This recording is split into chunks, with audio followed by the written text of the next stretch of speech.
ইমানের দাবি সে তো অগ্নি শিখা, কাজ হলো শুধু তার জ্বলতে থাকা। ইমানের দাবি সে তো অগ্নি শিখা, কাজ হলো শুধু তার জ্বলতে থাকা। সেই আগুনে আমি, সেই আগুনে আমি পুড়ে পুড়ে যেন ইমানের দাবি খুঁজে পাই। ইমানের দাবি যদি কুরবানি হয়, সে দাবি পূরণে আমি তৈরি যেন থাকি। অগদয়ময় আমার প্রভু দয়াময়, অগদয়ময় আমার প্রভু দয়াময়,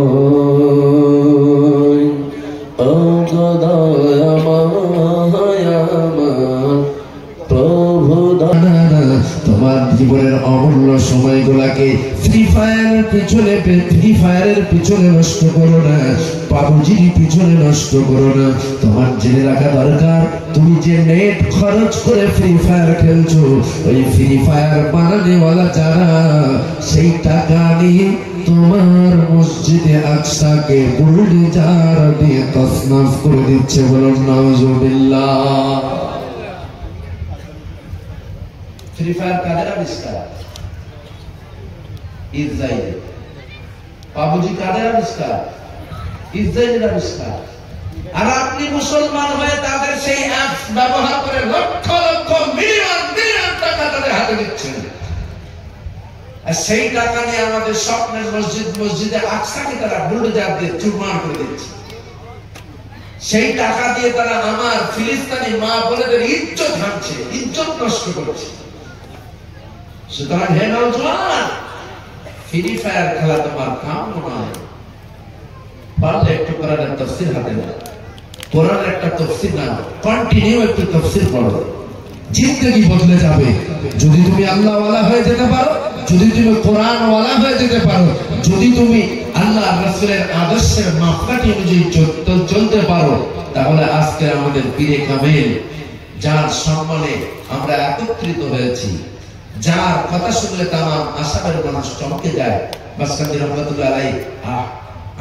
আমার পশ্চিমবঙ্গে যদি তার কথা বলি, বর্ষিয়ান ওলামায়ে কেরাম যারা আছেন, এক বাক্যে টাকা ছিল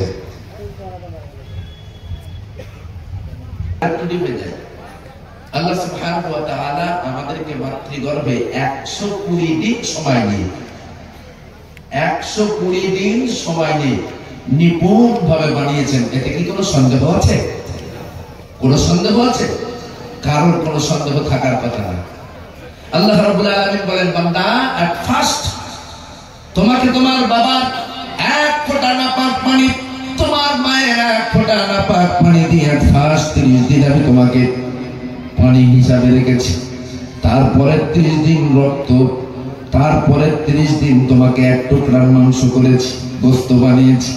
তারপরে 30 দিন কন্টিনিউ একের পর এক তোমার সুন্দর ফেস, তোমার হাত, তোমার পেট, তোমার পা, তোমার সমস্ত বডি স্ট্রাকচার তৈরি করেছি।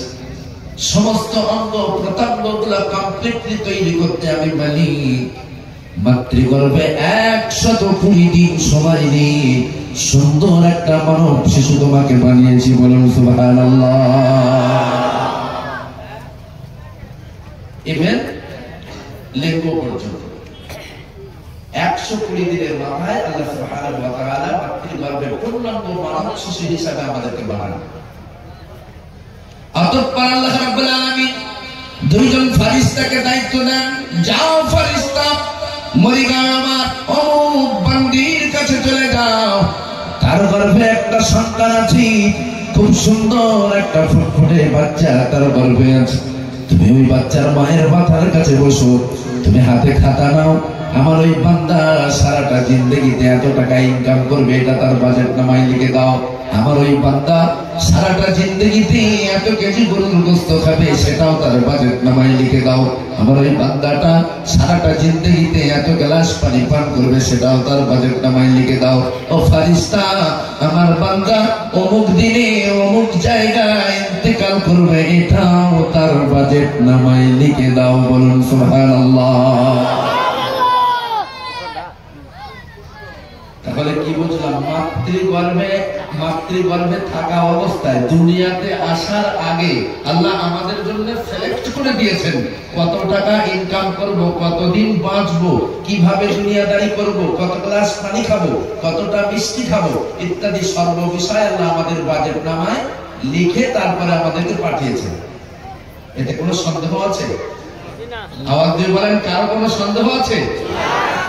এরপরে আসুন, সন্দেহ যদি না থাকে ও আল্লাহর গোলাম, তাহলে রাতারাতি বড় লোক হওয়ার আশায়, গরিব আছি ধনী হওয়ার আশায় অযথা অযৌক্তিক ভাবে হারাম কার্যের সঙ্গে জড়িয়ে পড়ে এমন মানুষ মরিগাঁওয়ে আছে না নাই? এর ভিতরে অন্তত নাই? হ্যাঁ, এই প্যান্ডেলের ভিতরে একটা। আজ আমি আপনাকে বলে গেলাম আবুল কালাম আজাদের বাবার কথা নয়, আল্লাহর কোরআন থেকে বলছি সরাসরি। ও আল্লাহর গোলাম, সারাটা জিন্দেগিতে আল্লাহ রাব্বুল আলামিন যদি আপনাকে 5 লক্ষ লিখে রাখে, ঘরে শুয়ে থাকলেও আপনি সেই 5 লক্ষ পেয়ে যাবেন। যে কোনো পন্থায় আল্লাহ রাব্বুল আলামিন আপনার প্রতি বাজেটকৃত অর্থগুলা বুঝিয়ে দেবেন, এটা আল্লাহর দায়িত্ব। এ বিষয়ে আমার গ্রামের একটা পাগলের কথা আমার মনে পড়ে, বলবো নাকি 2 মিনিট সময় নেই? আমার গ্রামে একটা পাগল ছিল, নাম তার আব্দুল সামাদ, লম্বা করে মানুষ। ভাদ্র মাসে ধান রোয়ার জন্য কাঁধে লাঙল নিয়ে এসে যাচ্ছে। এক মুরব্বী মানুষ তাকে দেখে বলছে, ও সামাদ, লোকে তোমাকে পাগল বললে আমি অন্তত পাগল বলতাম না, এখন দেখছি তুমি সত্যিকারের পাগল। বলে কেন? বলে আমি ভাদ্র মাস প্রায় শেষ হবো, এখন তুমি আমন ধান বসানোর জন্য লাঙল দিতে যাচ্ছ, ধান রোবে কবে আর হবে কবে? জবাবে সেই পাগল একটা গালি দিয়ে বলেছিলেন, হলো না তো আমার হয়ে গেল। গালিটা আমি আর আপনাদের কাছে দিতে পারলাম না। বলে তার মানে? বলে তুমি কাঁধে লাঙল নিয়ে জমি চাষ দিতে যাচ্ছ ধান রোবে বলে, আর ধান হলো না হলো তোমার কিছু যায় আসে না, তার মানে কি? বলে আমি আমার দায়িত্ব পালন করছি, কেবল আমার দায়িত্ব হলো জমি চাষ করি, তাতে রোপণ করা। দেওয়া না দেওয়ার জন্য একজন স্রষ্টা আছেন, তার দায়িত্ব। তিনি চাইলে আমাকে দিতে পারেন, না চাইলে না দিতে পারেন। বলুন সুবহানাল্লাহ। আমি আমার দায়িত্ব পালন করতে যাচ্ছি, দেওয়া না দেওয়ার মালিক তিনি। তিনি যদি ইচ্ছা করেন তাহলে আমাকে দেবেন। তার ছোট্ট একটা দৃষ্টান্ত এই আয়াতে কারিমা তাফসীর আনুল কোরআনের ভিতরে পেয়েছি। আল্লাহ সুবহানাহু ওয়া তাআলা বলেছেন, মান ইয়াত্তাকিল্লাহা ইয়াজআল লাহু মাখরাজা। দেখবেন সমাজের সব মানুষ যদি হারামের সঙ্গে জড়িয়ে যায়, তার ভিতরে আপনি একা যদি বৈধ পন্থায় উপার্জন করে বৈধ খাবার খাওয়ার প্রচেষ্টায় থাকেন, ওই সমাজের হারামখোরগুলো আপনাকে পাগলা কুকুরের মতো গ্রাস করে। সরাসরি মুফাসসিরিনগণ বলছে এটাই স্বাভাবিক। 100 মানুষের ভিতরে 2-5টা যদি হারাম বর্জন করে হালাল খাদ্য ভক্ষণ করে, বাকি 95% মানুষ তাকে পাগলা কুকুরের মতো গ্রাস করবে, ক্রিটিসাইজ করবে। বড় সুফি সাহেব হয়েছে, হুজুর খাচ্ছেন অমুকের বাড়ি, তাতে যায় আসে না, ওনার খাওয়া যাবে। আরে মিয়া, হুজুর তো হুজুরের চাকরি বজায় রাখার জন্য খাচ্ছেন হারাম করে বাড়ি, আপনার তো চাকরি বজায় রাখার ব্যাপার ছাড়া নেই, আপনি কেন হারাম করে বাড়িতে খাবেন? মুফাসসিরিনগণ বলেন, যখন আপনি হারাম থেকে নিজেকে বর্জন করবেন, হারামটাকে যখন আপনি ছেড়ে দিয়ে নিজেকে হারাম মুক্ত বানাবেন, দেখবেন সমাজের হারাম ঘর মানুষ যারা, তারা আপনাকে পাগলা কুত্তার মতো গ্রাস করবে। আমার আল্লাহ বলে, বান্দা, ওই সময় দুনিয়ার কোন মানুষের মুখোমুখি না হয়ে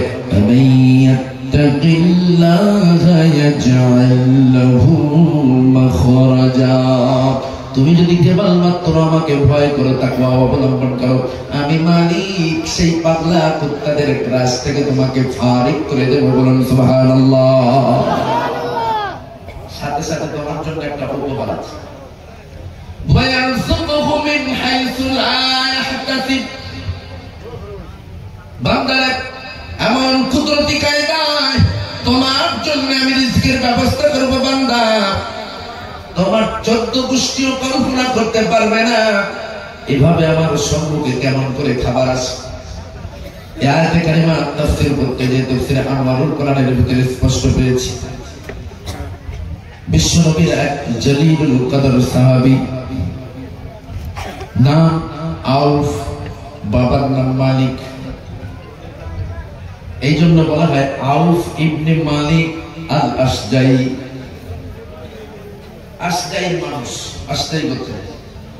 এই জন্য একসঙ্গে তাকে বলা হয় আউফ ইবনে মালিক আল আশজাই। রাসূলের মক্কি জিন্দেগিতে একেবারে প্রাথমিক পর্যায়ে ইসলাম গ্রহণ করেছেন। তামাম মক্কার নেতা লিডারদেরকে ওভারটেক করে বিশ্বনবীর কাছে বিনম্রভাবে দ্বীনের দাওয়াত গ্রহণ করে আল্লাহর রাসূলের হাতে হাত দিয়ে কালিমা পড়ে মুসলমান হয়ে গেছেন। মুসলমান যখন আউফ হয়ে গেল, মুহূর্তের মধ্যে চোখের দিকে ঢেউটা ছড়িয়ে গেল। বুড়া বয়সে আউফ মুহাম্মাদের ধর্মকে মেনে নিয়ে, বাপ-দাদার ধর্মকে বিসর্জন দিয়ে নিজেকে বিরাট কিছু মনে করছে। সমস্ত মক্কার নেতা লিডারেরা, আবু জাহেল, আবু লাহাব, উতবা, সাইবা, আবু সুফিয়ান পর্যন্ত এতটাই তার প্রতি মনোক্ষুণ্ণ হলো, তাদের ভিতরে গরম গরম কিছু নেতা লিডার বলল, ওর ভীমরতি লেগেছে, ওকে ডেকে নিয়ে আয়, দড়ি দিয়ে বেঁধে ওকে মারা হয়। বর্ষিয়ান নেতা লিডার যারা, তারা বলছে না, সে একজন বর্ষিয়ান, একজন বিজ্ঞ, চুল পাকা, দাড়ি পাকা একজন মানুষ, তাকে যদি আমরা এনে মারধর করি তাহলে হিতে বিপরীত হবে, মানুষ আরো বেশি বেশি মহাব্বতের দলভুক্ত হয়ে যাবে। সুতরাং না, তাকে হাতে নয় বরং ভাতে মারা লাগবে। ভাতে মারা বোঝেন? মানে হাত দিয়ে আঘাত করা নয়, বরং ভাতে মারতে হবে। তার ইনকামের রাস্তাটা বন্ধ করে দিতে হবে, তাহলে তার সমস্ত দাদাগিরি শেষ। অনেক পরিকল্পনা করে মক্কার বড় বড় নেতা লিডারেরা আউফ ইবনে মালিক আল আশজাই একমাত্র সন্তান, কলিজার টুকরা সন্তান মুহাম্মদ সালিমকে তারা অ্যারেস্ট করলো। রাস্তা দিয়ে সালিমকে যেতে দেখে তাকে ধরলো, ডাকলো, জিজ্ঞাসা করলো, তোমার নাম কি? আমার নাম সালিম। বাবার নাম কি? বাবার নাম আউফ ইবনে মালিক। এরপর কুরাইশ নেতারা জিজ্ঞাসা করলেন, তুমি ইসলাম কবুল করেছো? আউফের একমাত্র সন্তান মনে মনে ভাবলেন, যদি বলি না আমি ইসলাম কবুল করি নাই তাহলে তো বেঈমান হয়ে যাব, মালিকের দরবারে মিথ্যাবাদী সাব্যস্ত হব। সুতরাং না, আমি মিথ্যা বলবো না।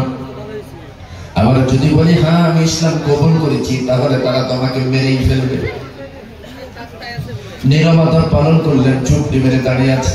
আল্লাহর গোলাম চুপ করে থাকার কারণে কুরাইশ নেতারা বুঝে গিয়েছেন যে বেটা ইসলাম কবুল করেছে, সুতরাং তাকে ধরো, ভালো করে শক্ত করে বাঁধো, মারার প্রয়োজন নাই, কন্টিনিউ তাকে বেঁধে রাখ। 2-3 দিন যদি তাকে বেঁধে রাখা হয় তাহলে বাড়িতে তার বুড়া বাবা এবং বুড়ি মা না খেয়ে মারা যাবে। বলুন নাউজুবিল্লাহ।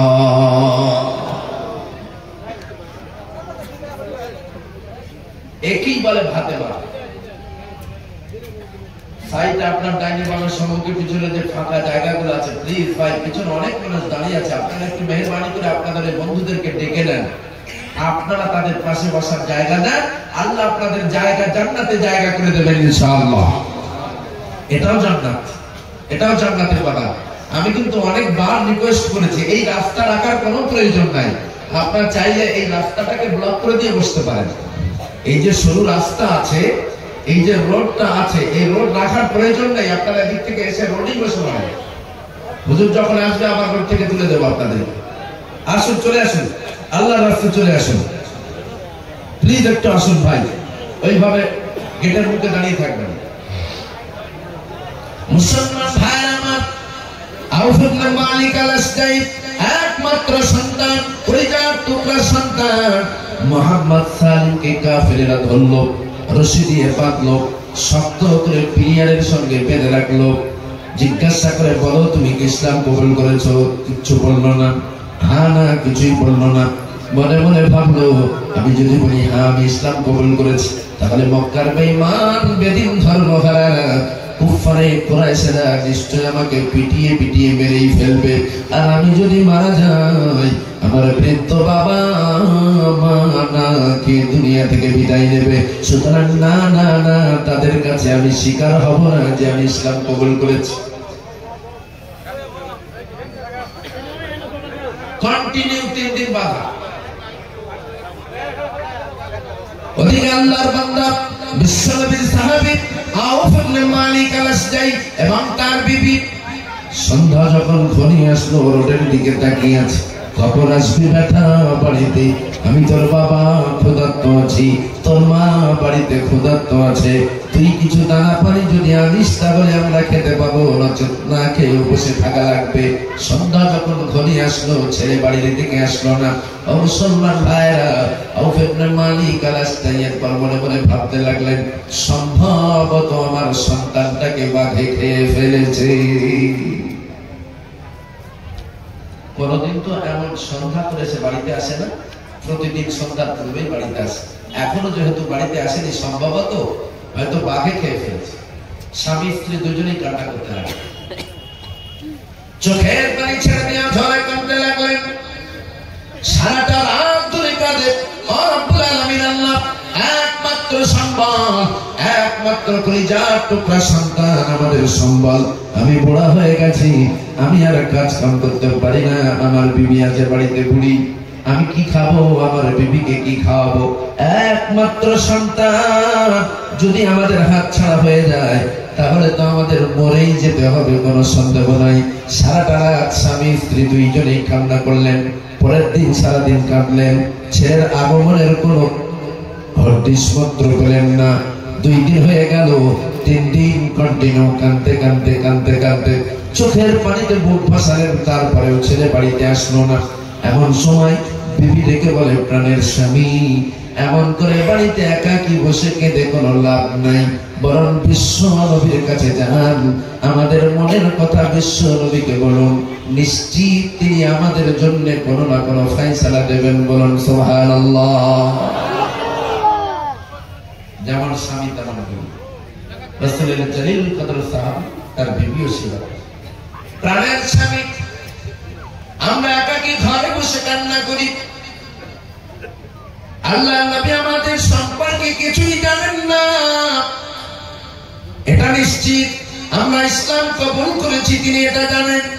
সুতরাং এভাবে ঘরের ভিতরে একাকী কেঁদে লাভ নাই, বরং যান বিশ্ব নবীকে গিয়ে অবগত করান, আল্লাহর পয়গম্বর নিশ্চয়ই আমাদের জন্য কোনো না কোনো ফয়সালা দেবেন।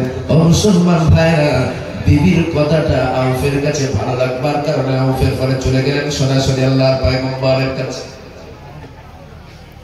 রাসূলকে লক্ষ্য করে সালাম দিলেন, আসসালামু আলাইক।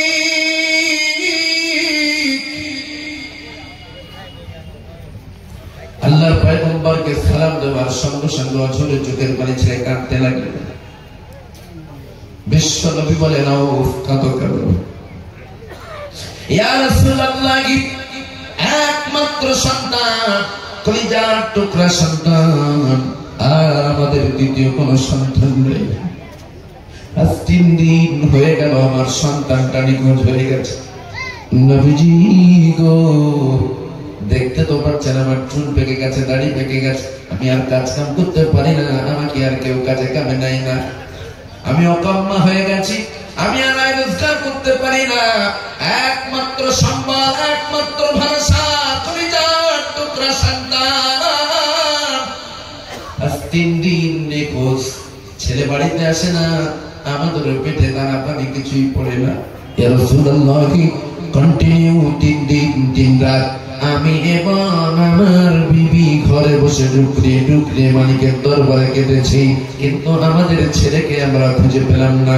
হঠাৎ করে আমার বিবি আমাকে ডেকে বললেন, প্রাণের স্বামী, এভাবে ঘরে বসে কেটে লাভ নাই, বরং যান বিশ্ব নবীকে যে বলুন, নিশ্চয়ই আল্লাহর পয়গম্বর আমাদের জন্য কোনো না কোনো ফয়সালা দেবেন। সেই জন্য আপনার কাছে আল্লাহর পয়গম্বর আউফকে ডেকে বললেন, আউফ ইত্তাকিল্লাহ, আল্লাহকে ভয় করো, ওয়াসবির, ধৈর্য ধারণ করো, ওয়া আমরুকা ওয়া ইয়্যাকা আন তাস্তাকসিরা মিন কওলি লা হাওলা ওয়া লা কুওয়াতা ইল্লা বিল্লাহ। যাকে বলে গোদের উপর বিষ পড়া, পেটে নেই বল, ছেলে হারিয়ে গেছে 3 দিন, ছেলের কোনো হদিস নাই।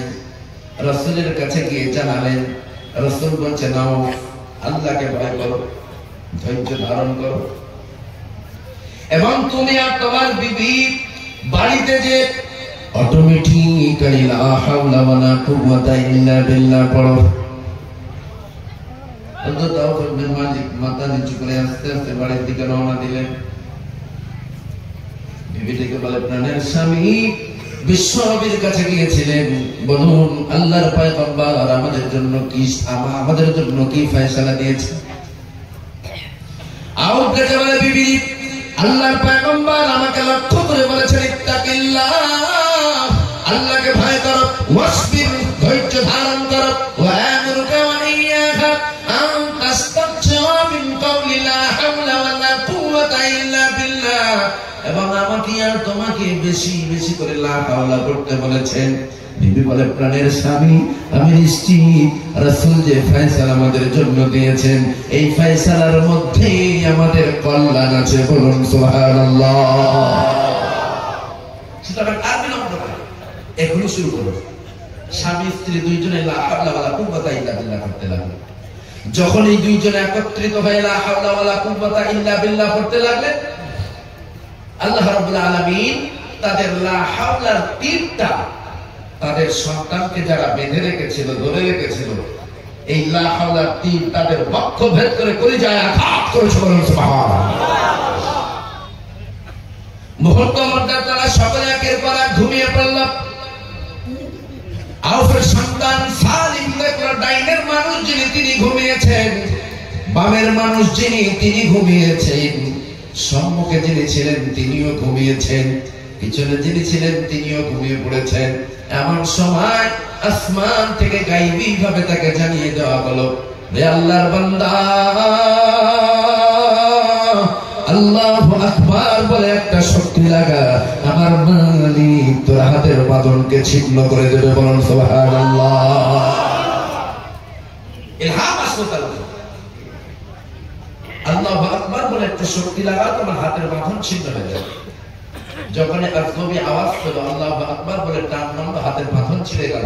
ডাইনে বামে সম্মুখে পিছনে সব মানুষ তো ঘুমিয়ে আছে, হাতের সাহায্যের পর পায়ের বাঁধনগুলো খুলে দৌড় মারল বাড়ির দিকে। কিছু দূরে যাওয়ার পরেই তার মনে পড়ে গেল, আরে 3 দিন হয়ে গেল বাড়ি থেকে বেরিয়েছি, আমার বাড়িতে কোনো দানা পানি নাই নাই নাই, বাড়িতে আমার বুড়া বাবাজ বুড়ি মাছ, আমি বাড়িতে গেলেই তারা তো আমার কাছে খাবারের আশা করবে, পকেটে পয়সা নাই, পেটে ক্ষুধা, কি খাবার তাদের জন্য নিয়ে যাব। হঠাৎ চমকে দাঁড়িয়ে গেল, সম্মুখে দেখতে পেল হাজার হাজার বকরি চড়ছে পাহাড়ের উপরে। আল্লাহর বান্দা ওই বকরিগুলোকে লক্ষ্য করে বলল, আয় আয় আল্লাহর সৃষ্টি জীবেরা আয়, আমি আল্লাহর বান্দা তোদের ডাকি আয়। এমন করে হাতের ইশারা দিয়ে যখন আল্লাহর বান্দা ডাক মারলেন, ও মুসলমান ভাইরা, হাদিস সাক্ষী, আউফের সন্তানের পিছনে পিছনে 4000-এর মতো বকরি তার ঘরে ঢুকে গেল। তার একটু জোরে হবে না সুবহানাল্লাহ। সুতরাং প্রিয় ভাই আমার, মৃত্যুর সন্ধিক্ষণে দাঁড়িয়ে আমরা হারাম স্পর্শ করব না, এটাই হবে আমাদের আকীদা। একেবারে শেষ পিরিয়ডে চলে এসেছি, বুঝতে পারছি যদি এক মুঠা না খেতে পাই তাহলে মারাই যাব, তাও কি হারাম স্পর্শ করবেন না। যদি হারাম থেকে নিজেদেরকে সেফটি রাখতে পারি, যদি হারাম বর্জন করতে পারি, তাহলে আপনি মুমিন। আর ভিতরে যদি সরিষা তারা পরিমাণ হারাম ঢুকে যায়, আল্লাহর কসম আমাদের সিজদা, আমাদের সিয়াম, আমাদের যাকাত, আমাদের হজ, আমাদের জিকির আজকার সব বরবাদ বক্তা বিশ্ব নবী মুহাম্মদুর রাসূলুল্লাহ। আমরা সবাই মাশাআল্লাহ জানি নামাজ পড়তে গেলে উযু করা লাগে, উযু ছাড়া নামাজ হয় না। এই মাসলা আমাদের কারোর কিন্তু অজানা নেই। এই জন্য আমরা উযু ছাড়া কেউ মসজিদে যাই না, ঠিক কি না? উযুর ফরজ কটা? আলহামদুলিল্লাহ 4টা। মরিগাঁও নগরের মানুষ অন্তত উযুর ফরজ, গোসলের ফরজ এগুলা আশা করি ভালোভাবেই বলতে পারো।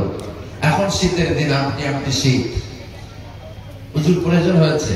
আমি হাতের কনুই পর্যন্ত ধৌত করলাম, মুখমণ্ডল ধৌত করলাম, মাশাআল্লাহ মাথাও যথেষ্ট মুছে করলাম।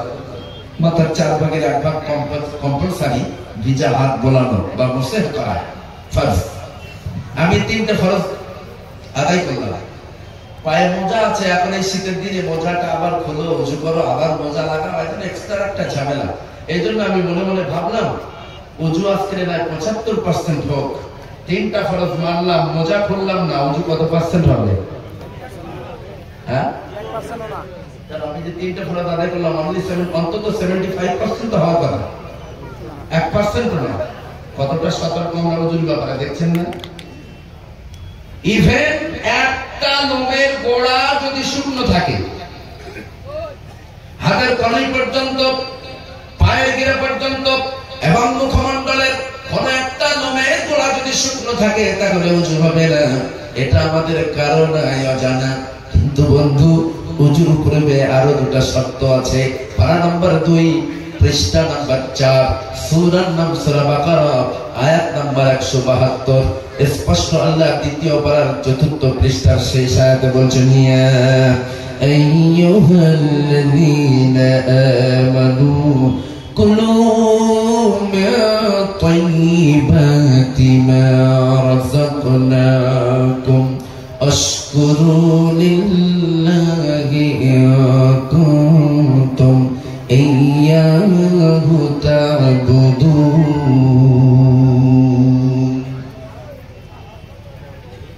এই জায়গায় আল্লাহ সারা পৃথিবীর মানুষকে ডাকেন।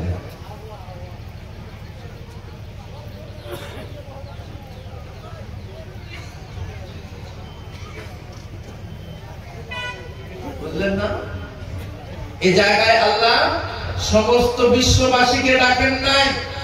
দেখেছেন কাদের? ইয়া আইয়ুহাল্লাযীনা আমানু। উলামায়ে কেরাম আছেন, জেনে নেন মুমিনের বহুবচন কি? মুমিনের বহুবচন কি?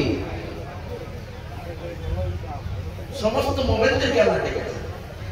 ইয়া আইয়ুহান নাস, যারা নাকি ঈমান এনেছে, যারা আল্লাহকে স্রষ্টা বলে মেনে নিয়েছেন, যারা জান্নাতে বিশ্বাসী, জাহান্নামে বিশ্বাসী, যারা পরকালের উপরে ঈমান এনেছেন, তাদেরকে আল্লাহ ডেকে বলেছেন, ইয়া আইয়ুহাল্লাযীনা আমানু, শোনো হে মুমিন বান্দা সকল, কুলু মিন তাইয়্যিবাতি মা রাযাকনাকুম, সম্মুখে যেটাই আসবে সেটাই খেও না।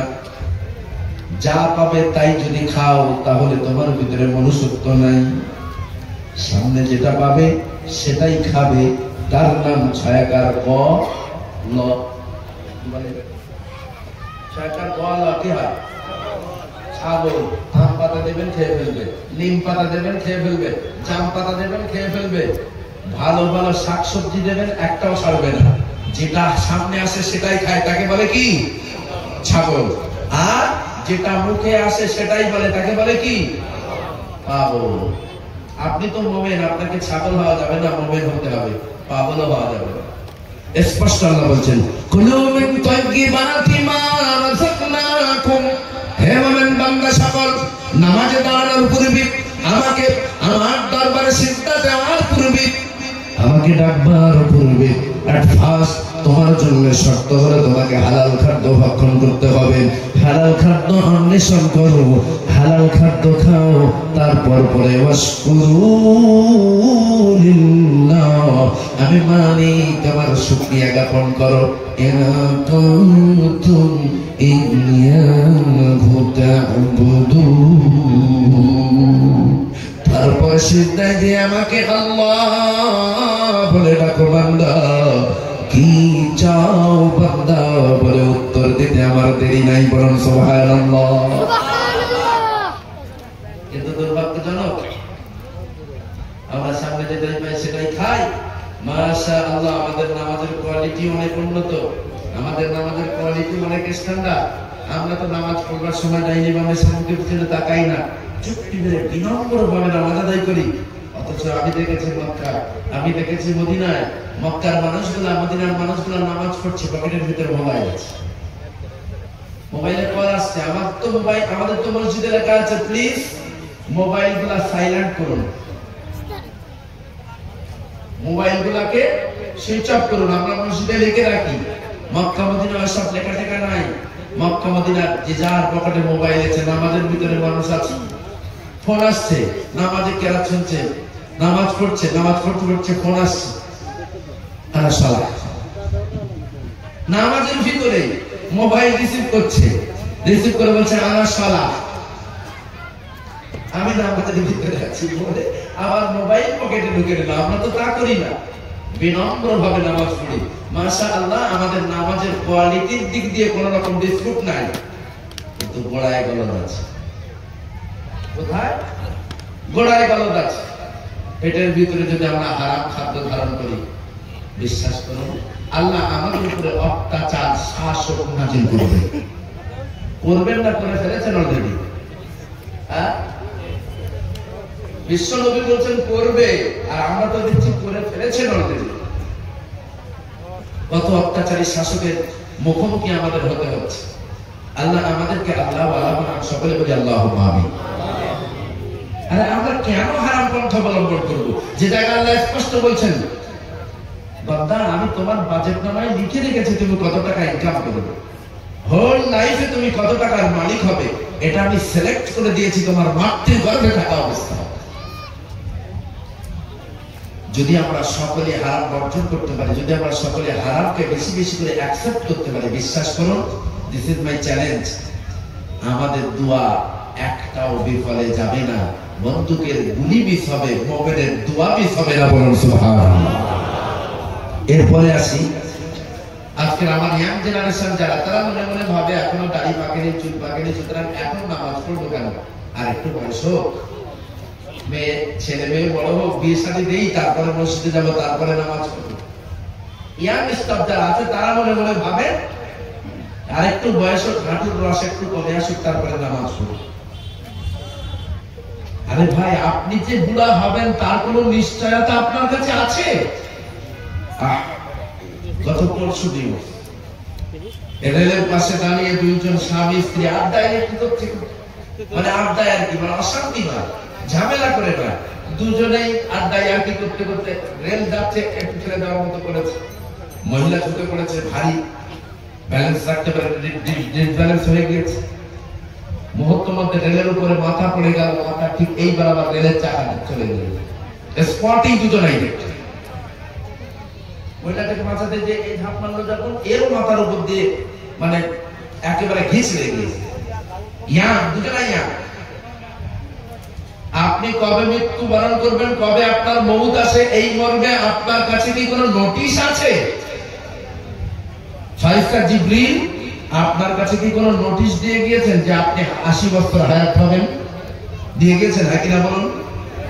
তাহলে কেন ও আল্লাহর বলা আমার সমাজের উপরে আমাদের বিরুদ্ধে স্বৈরচারীরা দাদাগিরি মাতব্বরি করবে আর আমরা দিনে হবে মার খাবে? এগুলা তো হতে পারে না। আমাদের চলাফেরার উপরেই আমাদের ভবিষ্যৎ নির্ভর করবে। কার কখন মৃত্যু হবে এই বিষয়ে যদি জানতেন, তাহলে আল্লাহর ওলি বান্দা যারা তারা অন্তত বুঝতে পারতেন, আল্লাহর পয়গম্বর যারা তারা অন্তত বুঝতে পারতেন। ছোট্ট একটা দৃষ্টান্ত দিয়ে বুঝতে পারবেন। আমরা যে ইমাম মানি, আমাদের ইমাম কি? ইমাম আবু হানিফা রাহমাতুল্লাহ। ইমাম 4 জন, হানাফি, শাফিঈ, মালিকি, হাম্বলি, 4 মাযহাবের 4 ইমাম। তো আমরা সাধারণত আহলে সুন্নাত ওয়াল জামাত আকীদা পোষণকারী আমরা যারা, আমরা মান্যতা দেই কোন ইমামকে? জি, ইমাম আবু হানিফা রাহমাতুল্লাহ আলাইহি। ঠিক ইমামে আযম আবু হানিফা রাহমাতুল্লাহ ইমামদের হেড অফ দ্য লিডার। আরো একজন ইমাম ছিলেন ইমাম মালিক রাহমাতুল্লাহ আলাইহি, ইমাম শাফিঈ রাহমাতুল্লাহ আলাইহি, ইমাম হাম্বলি রাহমাতুল্লাহ আলাইহি। তো 4 ইমামের এক ইমাম ইমাম মালিক রাহমাতুল্লাহ, এত বড় আল্লাহ ওয়ালা। হিস্ট্রি অফ ইমাম মালিকের ভিতরে স্পষ্ট পেয়েছি কিতাব লিখতে লিখতে, অনলি ফিকহের উপরে, ফিকহ শাস্ত্রের উপরে কিতাব লিখতে লিখতে ইমাম মালিক তার একেবারে বর্জিত কলম যেগুলো ধরা যেত না, এখন তো আমরা অনেক উন্নত মানের কলম ব্যবহার করি, তাদের পিরিয়ডে গাছের কাঠগুলাকে সুন্দর করে কলমের মতো চেঁচে ছিঁড়ে তৈরি করে একটা পাত্রে কালি থাকতো, কালিতে একটু কলম ডুবিয়ে তারপর একটা হরফ লেখা দিত। এতটা পরিশ্রম করে কিতাব লেখা লাগবে। আর এখন তো একটা পেন কিনলে খাতা ফুরিয়ে যাবে, কলম ফুরাবে।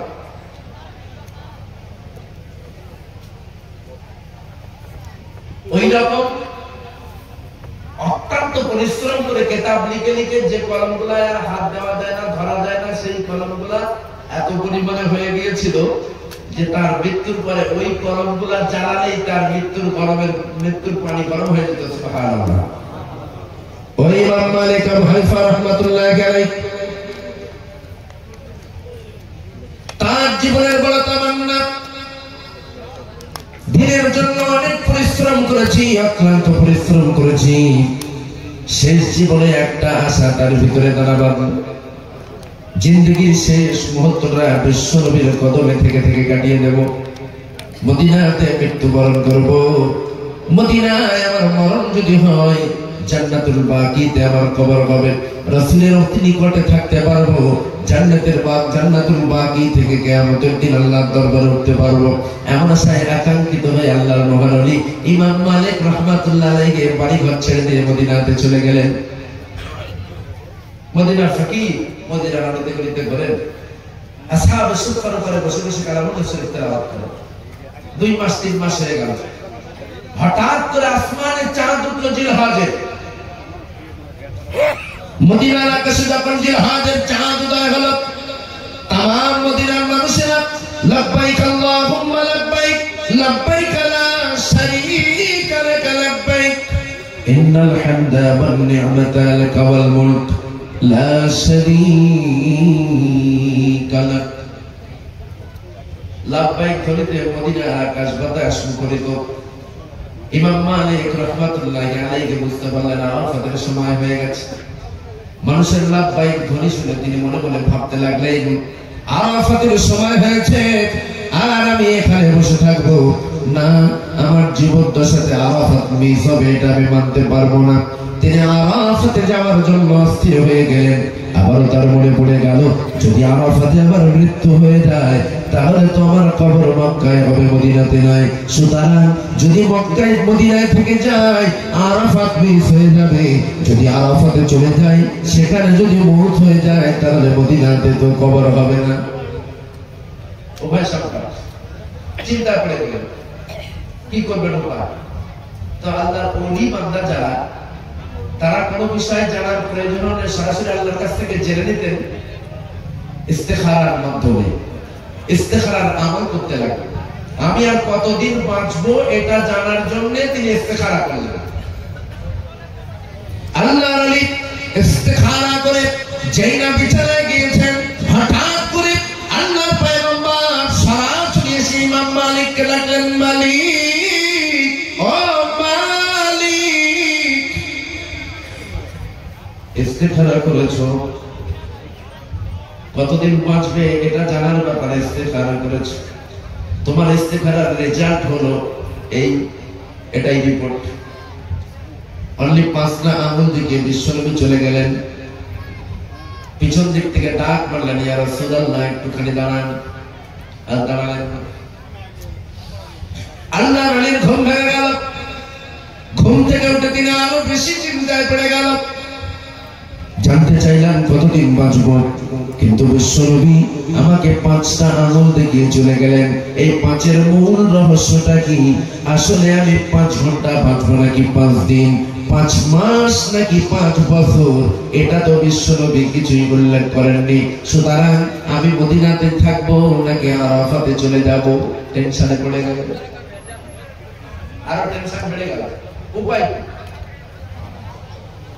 জলদি করে তিনি খাদেম পাঠিয়ে দিলেন। তদানীন্তন সময়ের শ্রেষ্ঠ একজন স্বপ্নের তাবিরকারী, আল্লাহ নবীর একজন বিশিষ্ট তাবেঈ নাম ইবনে সিরিন রাহমাতুল্লাহ আলাইহি। হযরত মালিক বললেন, জলদি করে চলে যাও ইবনে সিরিনের কাছে, যে আমার স্বপ্নের তাবির নিয়ে। তবে খবরদার ও খাদিম, এই স্বপ্ন যে আমি মালিক দেখেছি এটা তার কাছে প্রকাশ করবা না। তুমি কেবলমাত্র তার কাছে যাও, ইবনে সিরিনের কাছে যাও, যে বলো আল্লাহর ওলি কোন মানুষ যদি স্বপ্নে বিশ্বনবীকে দেখেন, বিশ্বনবী যদি তাকে 5টা আমল দেখান, এই 5-এর রহস্যটা কি একটু তাবির করে বলে দিন। ও মুসলমান ভাইরা, খাদেম যখন ইবনে সিরিনের কাছে যে স্বপ্নের ব্যাখ্যা দিলেন, তাবির চাইলেন, অমনি সিরিন জিজ্ঞাসা করলেন, স্বপ্নে দেখলে বালা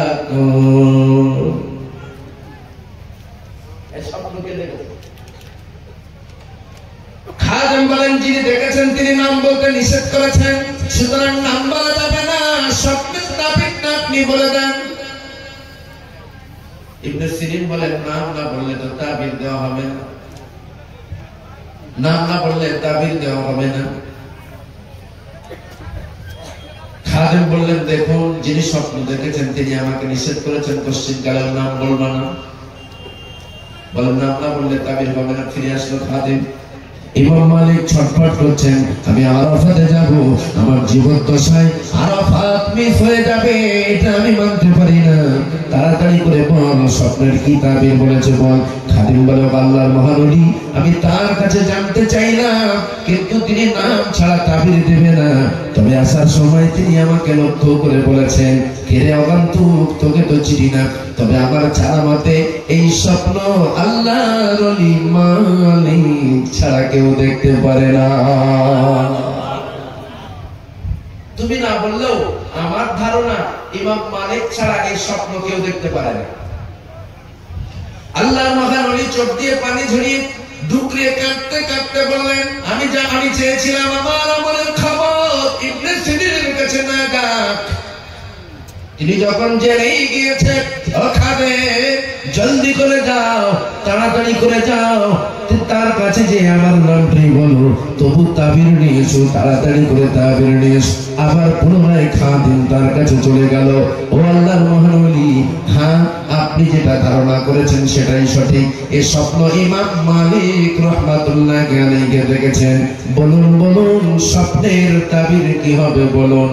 অমনি আল্লাহর বান্দা হযরত ইবনে সিরিন রাহমাতুল্লাহ আলাইহি সূরা লুকমানের ওই আয়াতে কারিমাটা তেলাওয়াত করতে লাগলেন, ইন্নাল্লাহা ইনদাহু ইলমুস সাআ ওয়া ইউনাজ্জিলুল গায়ব ওয়া ইয়ালামু মা ফিল আরহাম ওয়া মা তাদরি নাফসুম মাযা تكسب غدا وما تدري نفس بأي أرض تموت। যাও তাড়াতাড়ি করে যে ইমাম মালিককে বলো, এই 5টা বিষয় আল্লাহ ছাড়া কারোর কাছে কোনো ইলম নাই। এই 5টা বিষয় সরাসরি আল্লাহ তার নিজের হাতে রেখেছেন। সুতরাং ও নওজোয়ান, পাই দোকানা ধরে ভুলে যায় না, না না, তোমার জীবনের অমূল্য সময়গুলাকে ফ্রি ফায়ারের পিছনে নষ্ট করো না, পাবজির পিছনে নষ্ট করো না। তোমার জেনে রাখা দরকার, তুমি যে নেট খরচ করে ফ্রি ফায়ার খেলছো, ওই ফ্রি ফায়ার বানানেওয়ালা যারা, সেই টাকা নিয়ে তোমার মসজিদে আকসাকে বুলডোজার দিয়ে তছনছ করে দিচ্ছে। বলুন নাউজুবিল্লাহ। ফ্রি ফায়ার কাদের আবিষ্কার? ইসরায়েল। পাবজি কাদের আবিষ্কার? ইসরায়েলের আবিষ্কার। আর আপনি মুসলমান হয়ে তাদের সেই অ্যাপস ব্যবহার করে লক্ষ লক্ষ মিলিয়ন টাকা আল্লাহ তাদের হাতে দিচ্ছেন।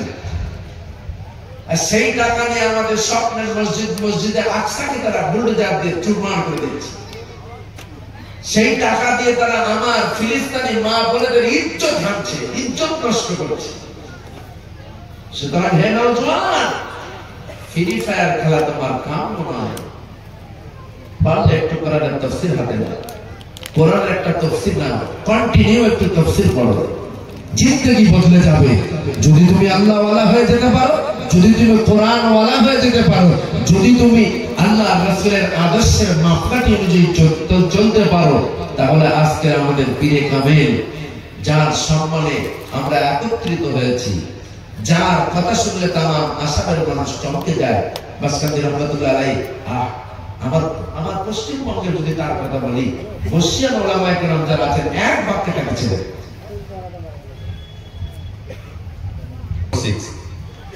আমার ভাইরা, কি আশ্চর্য! দেখুন আমাদের কালচার, আমাদের দৈনন্দিন কাজের রুটিন গুলা দেখলে আদৌ আমরা মুমিন আছি কিনা আল্লাহ ভালো জানে। আবার এর নাম দিয়েছি আমরা আধুনিকতা, মডার্নিটি, স্ট্যান্ডার্ডিটি। যারা একটু ধার্মিক নামাজ কালাম পড়ে, যাদের বিবিরা পর্দা পুশিদায় পড়ে যায়, তাদেরকে লক্ষ্য করে বলে এরা সেকেলে, এরা একেবারে ওল্ড যুগের মানুষ। আমরা বললাম মডার্ন। আপনার মডার্নিটি, আপনার স্ট্যান্ডার্ডিটি, আপনার আধুনিকতা সব আপনি মনে রাখবেন আপনার কণ্ঠনালীর কিনারে আল্লাহ সিসি ক্যামেরার মাধ্যমে রেকর্ড করছে। পারা নাম্বার 15, পৃষ্ঠ নাম্বার 2, সূরার নাম সূরা বনী ইসমাঈল, আয়াত নাম্বার 13। চোখ যদি থাকে কোরআন খুলে দেখতে পারো, স্পষ্ট আল্লাহ বলেন, ওয়া কুল্লু ইনসানিন আলজামনাহু তায়রাহু ফি উনুকি ওয়া নুখরিজু লাহু ইয়াওমাল কিয়ামাতি কিতাবান ইয়ালকাহু মানসুরা। প্রত্যেকটা মানুষ জাতির কণ্ঠনালীর কিনারে আল্লাহ রাব্বুল আলামিন মোস্ট পাওয়ারফুল একটা করে সিসি ক্যামেরা লাগিয়ে রেখেছেন, তার সাথে সাথে একটা পাওয়ারফুল মেমোরি লাগিয়ে রেখেছেন। আল্লাহ বলেন, বান্দা কবে কোন জায়গায় কত টাইম ফ্রি ফায়ার খেলে নষ্ট করেছো, হুবহু ডেট বাই ডেট আমি সেগুলোকে রেকর্ড করে রেখেছি। আল্লাহ বলেন, বান্দা কতবার কোন অন্ধকারে আমাকে সিজদা দিয়ে আমাকে মালিক বলে ডেকেছো, বান্দা হুবহু ডেট বাই ডেট আমি সেগুলোকে ক্যামেরার মাধ্যমে রেকর্ড করে তোমার কণ্ঠনালীর কিনারে গ্রিমাতেছে মোস্ট পাওয়ারফুল মেমোরির ভিতরে সেগুলো দেখিয়ে রেখেছি। অনুখুরিজু লাহু ইয়াওমাল কিয়ামাত, যেগুলোকে ওপেন করে দেব কিয়ামতের দিন, কিতাবান ইয়ালকাহু মানসুরা, একেবারে কিতাব হাতে ধরে দেওয়া হবে। আমার আমলনামা, আপনার আমলনামা, ইকরা। আল্লাহ বলবেন ইকরা। আমরা বলবো আল্লাহ পড়তে জানি না, কারণ জাতিতে ছিলাম বাঙালি, আরবি পড়তে জানি না। আল্লাহ বলবে আরবি পড়তে জানো না বাঙালি হওয়ার কারণে, কিন্তু ইংরেজিতে তো ফটল ফটল কম করতে না, পড়ো এ করা পড়ো। আবার বলবে আল্লাহ পড়তে পারি না, যে থার্ড টাইম তৃতীয়বার আল্লাহ প্রেসার ক্রেডিট করে বলবে পড়ো বান্দা তোমার আমলনামা। আমরা নিজেরাই তখন বলবো, আমার বাবা ছিল যতটা প্রভাবশালী মানুষ, আমার বাবার অর্থবিত্তের কমি ছিল না, বাবার হোটেলে খেয়েছিলাম, ঘন্টার পর ঘন্টা ফ্রি ফায়ার খেলেছিলাম, মসজিদ আজান হাতে নামাজ পড়ি নাই, ফ্রি ফায়ার বাবুজি খেলে খেলে ফেসবুক ইন্টারনেটের মাধ্যমে মূল্যবান সময়গুলো নষ্ট করেছি, জিন্দেগির কয়েক লক্ষ ঘন্টা। আল্লাহ বলবে বান্দা জাহান্নামে চলে যা, আল্লাহ রাব্বুল আলামিন বলবে বান্দা জাহান্নামে চলে যা। তখন আমার আপনার সন্তানেরা সেদিন বলবেন রব্বানা আরিনাল্লাযাইনি আদাল্লানা মিনাল জিন্নি ওয়াল ইনস নাজআলহুমা তাহতা আকদামিনা লিয়াকুনা মিনাল আসফালিন। যে যার অধীনস্থ আছে সে তাকে সেদিন ডাক মারবে। জিনের সন্তানেরা তাদের মা বাবাকে ডাকবে, ইনসানের সন্তানেরা তাদের মা বাবা ভাইদেরকে ডাকবে, স্বামীদেরকে ডাকবে। রব্বুল আলামিন আল্লাহ আমার আব্বাকে ডেকে দাও, আমার মাকে ডেকে দাও। কেউ বা বলবে আমার স্বামীকে ডেকে দাও, কারণ আমার স্বামীর অধীনস্থে আমি বেপর্দায় ঘোরাঘুরি করতাম, আমার স্বামী কোনোদিন আমাকে সতর্ক করেন নাই। আজ যদি আমাকে জাহান্নামে যেতে হয়, নাজআলহুমা তাহতা আকদামিনা লিয়াকুনা মিনাল আসফালিন। আমার আব্বাকে ডাকো, আমার মাকে ডাকো, তাদের পায়ে লাগলাবো, পদদলিত করব, তারপরে জাহান্নামে যাব, তার পূর্বে নই। সুতরাং ও নামাজি বাবাজি, আপনি নামাজ পড়ে, আপনার অধীনস্থে থাকা আপনার তরুণ যুবকটা নামাজ পড়ে না, ভাববেন না ছেলের হিসাব ছেলে দেবে, আমার হিসাব আমি দেব, ছেলের কবরে ছেলে যাবে। আপনার অধীনস্থে আপনার সন্তান যদি নামাজ না পড়ে, ওই বেনামাজি সন্তানের জন্য আপনাকেও জাহান্নামে যাওয়া লাগবে।